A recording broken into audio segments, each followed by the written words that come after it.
नमस्कार दोस्तों, सभी को इंतज़ार है छत्तीसगढ़ में पेट्रोल के दाम 100 के नीचे कब आएंगे।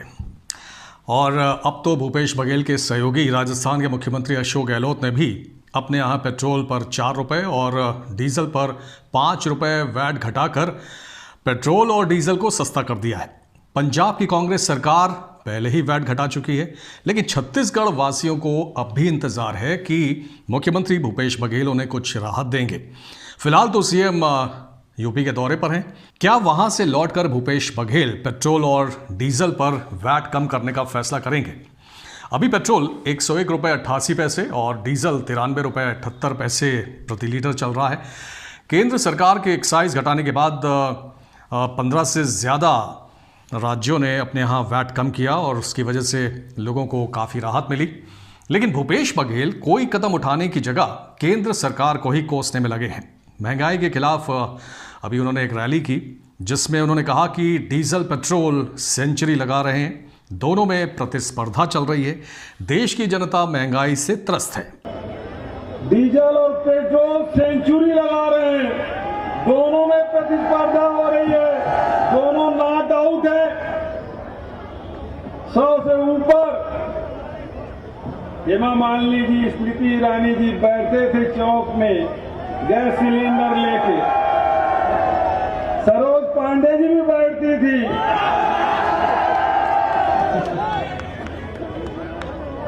आज उनकी बोलती क्यों बंद है? अब मुख्यमंत्री मोदी सरकार को तो कोस रहे हैं दोस्तों, लेकिन खुद जो उनके अपने हाथ में है वो नहीं कर रहे। मुख्यमंत्री भूपेश बघेल खुद वैट कम करने की जगह केंद्र सरकार को ही अपने टैक्स और सेस कम करने की सलाह दे रहे हैं। बघेल साहब का कहना है कि केंद्र सरकार अगर एक्साइज और सेस घटा दे और उसे यूपीए शासन काल जितना ले आए तो पेट्रोल और डीजल के दाम 50 से 60 रुपए के बीच आ जाएंगे। भूपेश बघेल वैट कम करने के मूड में दिखते नहीं हैं। हालांकि उनके वरिष्ठ सहयोगी टीएस सिंहदेव ने भी वैट कम करने की सलाह उनको दी थी। उन्होंने मुख्यमंत्री को वैट कम करने का प्रस्ताव दिया था, लेकिन सीएम ने अब तक उस पर विचार नहीं किया है।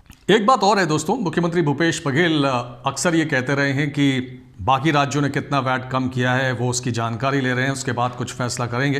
हैरानी की बात यह है कि किस शहर में या किस राज्य में पेट्रोल या डीजल कितने में बिक रहा है ये मिनटों में पता चल जाता है, लेकिन भूपेश बघेल कहते हैं हमें आधिकारिक जानकारी चाहिए। ये एक अजीब सा एक्सक्यूज है जो मुझे तो समझ नहीं आता।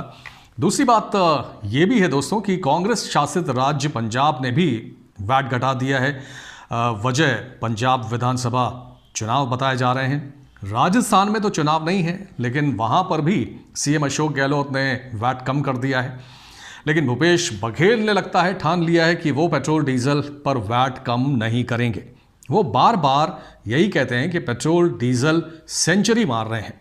अब मैं कहता हूं कि अगर आप वैट कम कर दें तो इनके दाम सेंचुरी से कम हो जाएंगे।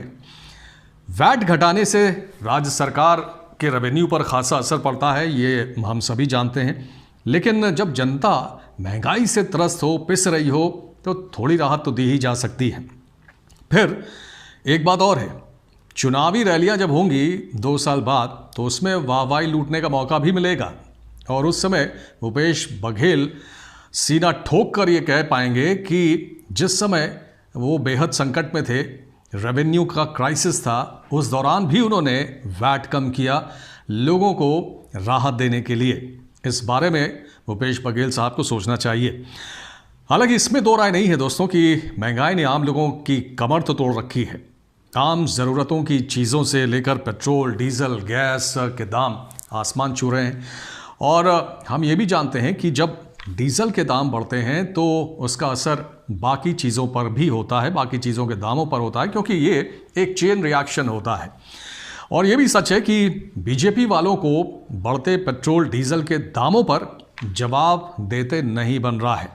और जब केंद्र सरकार ने पेट्रोल डीजल पर एक्साइज कम किया तो भाजपा नेताओं को जैसे मौका मिला और भूपेश बघेल सरकार को घेरने के लिए उन्होंने आवाज़ तेज़ करनी शुरू की और लगातार मांग उठने लगी कि मोदी सरकार ने अपना काम कर दिया है, अब आप करो, यानी कि आप वैट कम करो। ट्विटर पर पूर्व मंत्री अजय चंद्राकर से लेकर ब्रिज मोहन अग्रवाल तक वैट घटाने को लेकर खूब एक्टिव रहे, लगातार ट्वीट करते, लेकिन अब सब चुप हैं। ना कोई ट्वीट कर रहा है और ना ही बाइट दे रहा है। अब उन्होंने महंगाई की मार झेल रही जनता को छोड़कर झीरम घाटी रिपोर्ट पर राजनीति चमकानी शुरू कर दी है। दोस्तों, आपको क्या लगता है? भूपेश बघेल भी पेट्रोल डीजल पर राजनीति कर रहे हैं और उन्हें जनता की बिल्कुल चिंता नहीं है? अपनी राय कमेंट सेक्शन में जरूर दीजिएगा। बहुत बहुत धन्यवाद। जय हिंद।